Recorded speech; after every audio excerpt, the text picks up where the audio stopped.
नमस्कार दोस्तों, हमारी आज की कहानी है स्वभाव के अनुरूप माँ ने दी बेटियों को अलग अलग सीख।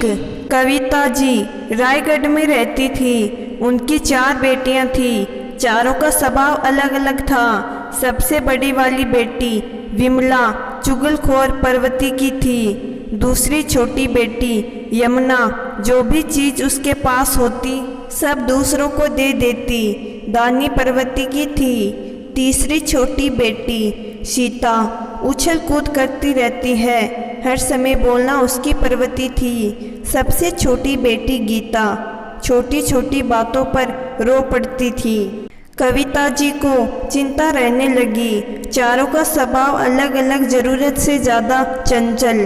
अपना घर कैसे संभालेगी? शादी की उम्र होती जा रही है। कविता जी अपने पति से लड़कियों के स्वभाव के बारे में कहती है। पति कहता है, जैसे तुम्हारी माँ ने तुम्हें सिखाकर भेजा है वैसे ही तुम इन्हें समझाकर भेजना, सब ठीक हो जाएगा, तुम परेशान मत हो। कविता जी सोचती है कि मैं कौन सा इनके साथ उम्र भर रहने वाली हूँ, खुद ही चारों अपने घर को संभाल लेगी। एक दिन सीता उछल कूद करती हुई आई और बोली, माँ नए कपड़े दिलाओ, मुझे अपनी सहेली की शादी में जाना है। कविता जी बोलती है, सीता बेटा हर समय उछल कूद नहीं करते, कभी कभी शांति से भी बात करते हैं। सीता बोली, अगर सब शांति से बात करेंगे तो कैसे चलेगा?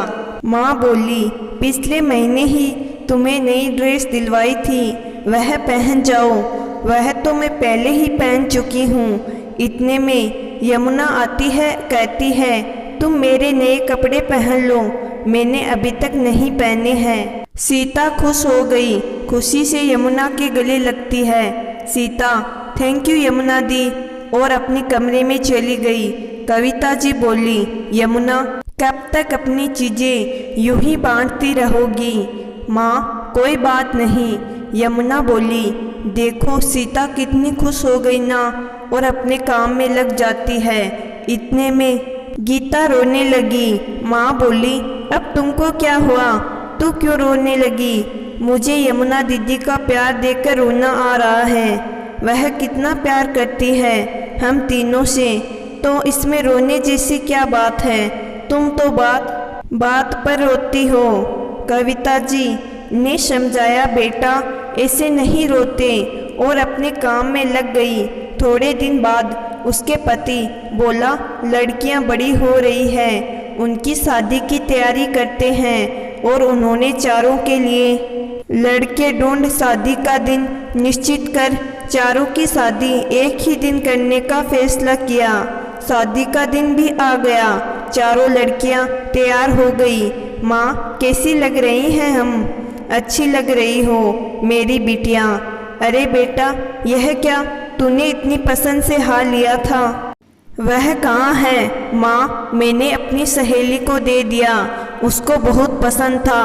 अरे बेटा आज के दिन तो रहने देती, आज तुम लोगों की शादी है। सीता से बोली, तुम उछल कूद मत करना, ज़्यादा शांति से बैठे रहना, थोड़ा कम बोलना, आज तुम्हारी शादी है। वह बोली, माँ कैसी बात करती हो? मेरी शादी है, मैं नहीं नाचूंगी तो कौन नाचेगा?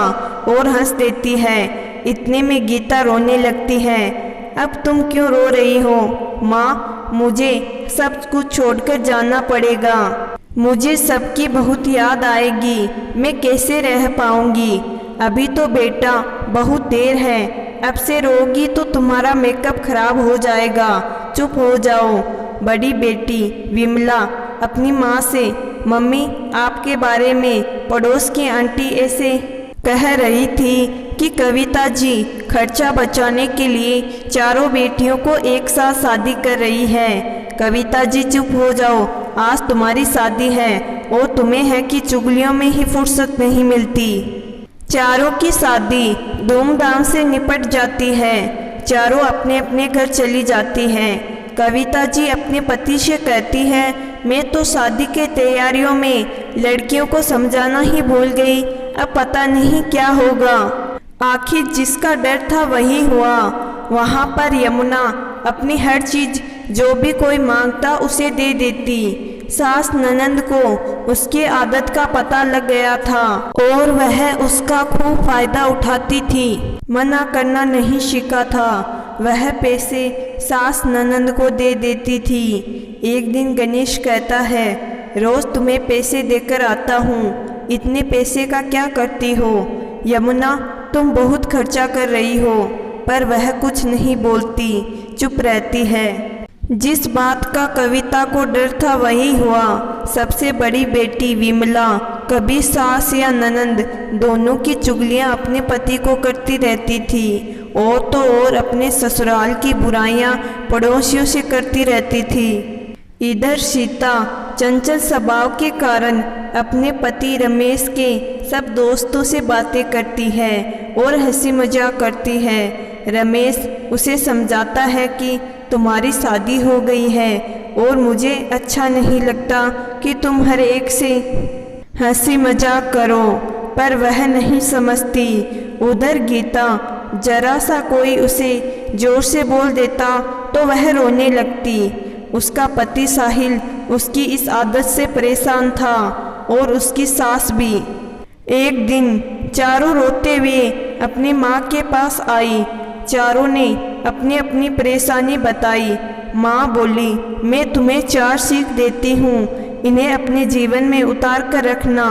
पहली सीख, कभी कभी किसी को मना करना सीखो। दूसरी सीख, हर एक से बात करना बंद करो, चुप रहना सीखो। बिना किसी कारण के हंसना अच्छा नहीं होता। तीसरी सीख, हर बात पर रोना बंद करो, रोने से तुम्हें लोग कमज़ोर समझते हैं और तुम्हारी बात का कोई वजह नहीं रहता, कोई तुम्हारी फिर कदर नहीं करता। चौथी सीख, बिना वजह किसी की चुगलियाँ नहीं करनी चाहिए। बिना वजह चुगलियाँ करने से घर में हमेशा क्लेश होता रहता है। चारों इन सीखों को सीखकर अपने ससुराल आ गई। अब यमुना अपनी हर चीज़ नहीं देती थी, उसका कोई फ़ायदा नहीं उठा पाता था। अब उसे मना करना सीख लिया था। उसका पति गणेश बोला, अरे इस महीने तो तुमने काफ़ी बचत कर ली है, मैं तुमसे बहुत खुश हूँ, चलो कहीं बाहर घूमने चलते हैं। और इधर सीता का पति बोला, तुम तो अब काफ़ी समझदार हो गई हो, मैं बहुत खुश हूँ।